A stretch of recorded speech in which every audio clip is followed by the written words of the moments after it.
Have you ever heard of a place that just vanished? Not slowly, over decades, but overnight, as if it was plucked from the face of the earth. Today, we re-diving into one of the most chilling and perplexing mysteries of the 20th century, the silent disappearance of Hoer Verde. Imagine this. The year is 1923. Deep in the remote, foggy mountains of Brazil lies a small, thriving village named Hoer Verde. It's home to about 600 people. They have a school, a church, a community. Life is simple, perhaps, but it's theirs. Then one day, a group of travelers heading towards Hoer Verde arrives to find nothing, not a single soul. The village is completely, utterly empty. The scene they stumbled upon was beyond eerie. Houses stood silent, doors ajar. Plates of food were left on tables, seemingly abandoned mid-meal. Personal belongings were scattered about, as if their owners had just stepped out for a moment and never returned. There were no signs of a struggle, no bodies, no blood, no chaos. Just a profound, heavy silence where a bustling village used to be. The residents, all 600 of them, had disappeared without a trace. The only clue, the one detail that sends a shiver down your spine, was found in the village schoolhouse. On a dusty blackboard, scrawled in chalk, were the chilling words, "There is no salvation." What could this possibly mean? Was it a warning? A final, desperate message? Or something else entirely? Investigators and curious minds flocked to the site, trying to piece together what happened. But the mystery only deepened. When they tried to look for official records of Hoer Verde, they hit a dead end. No birth certificates, no property deeds, no tax records. It was as if the village and its 600 inhabitants had never existed in the first place. How can an entire community exist for years without leaving a single paper trail in the National Archives? It's a ghost town without any ghosts, only silence and unanswered questions. Over the decades, theories have swirled, each more unsettling than the last. Let's explore some of the most prominent ones. The first, and perhaps most rational explanation, is that the villagers fled. Brazil in the 1920s was a place of significant political turmoil and localized conflicts. It's possible that Hoer Verde was caught in the crossfire between government forces and guerrilla fighters, or perhaps fell victim to a ruthless group of bandits known as congacheros. Faced with an imminent threat, the entire village might have made a pact to evacuate, disappearing into the dense Brazilian jungle to start new lives elsewhere, leaving behind that cryptic message as a sign of their despair. This would explain the sudden departure, but it doesn't fully account for the complete lack of any subsequent trace of these 600 people. Surely someone would have turned up somewhere. Then there are the more fringe, and frankly more terrifying theories.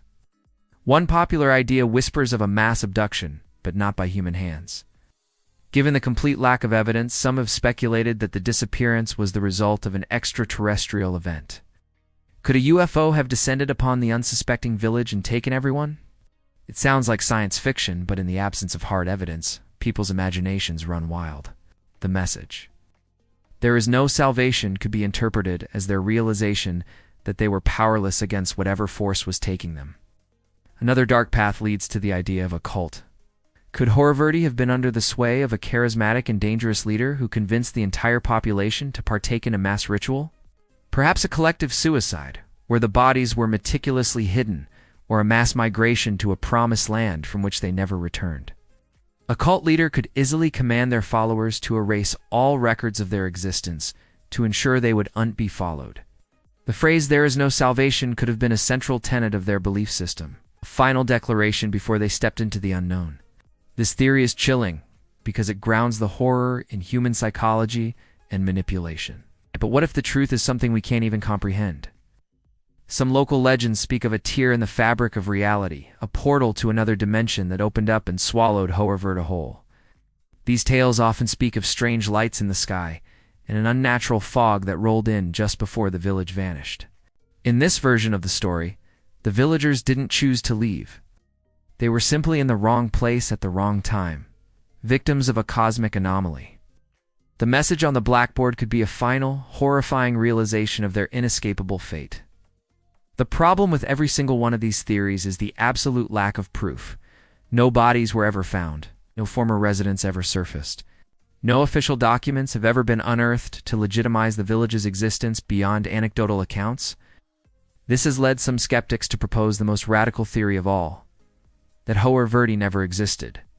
Could the entire story be an elaborate hoax, a piece of folklore that grew and evolved over time, passed down from generation to generation until it became accepted as fact? It's a plausible idea.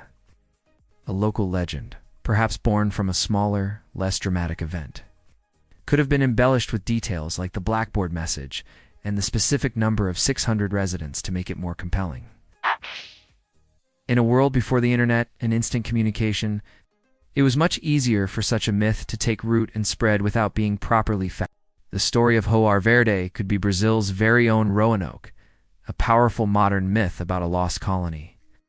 And yet, the story persists. It haunts the internet, appears in books about unsolved mysteries, and continues to capture the imagination of anyone who hears it.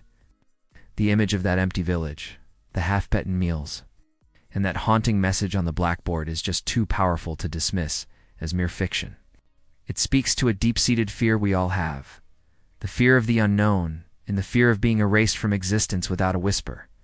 So, what do you think happened to the 600 residents of Hoer Verde? Did they flee from violence? Were they taken by something from the sky? Did they follow a madman to their doom? Or is the entire story just a ghost story, a campfire tale that got out of hand? The truth, it seems, vanished along with the villagers, leaving behind only an enduring and chilling mystery. The silence of Hoer Verde is deafening, and it continues to echo nearly a century later. Thanks so much for joining me down this rabbit hole. If you have your own theories about Hoer Verde, I'd love to read them in the comments below. And if you enjoyed this journey into the unknown, do not forget to like this video and subscribe for more deep dives into the world's greatest unsolved mysteries. Stay curious, and see you next time.